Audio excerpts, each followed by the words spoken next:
anyos nga lalaki iti naisayangkat nga anti-illegal drug by bust operation dito syudad iti San Fernando sa dino dalikat na pasamak edi alas 12 edi rabii. Sa dino nabigbig di suspect ani Rolando Carcido, 28 anyos sa baro may sa truck driver ken residente iti Pantalanay siya Hinubaan Negros Occidental.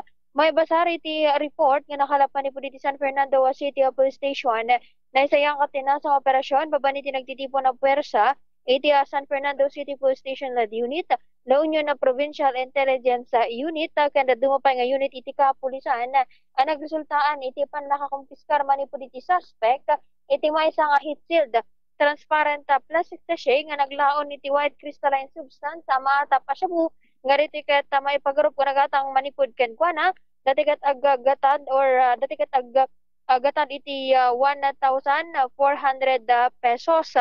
Kaya kasapa dati may isang pedaso iti 500 peso bill na naramat akas drug by bus money, duwa nga transparent plastic sachet nga naglaon iti white crystalline substance nga retikat agdagsen iti nasuro kumurang 0.8 grams kaya na dan iti estimated total value nga 5,400 pesos.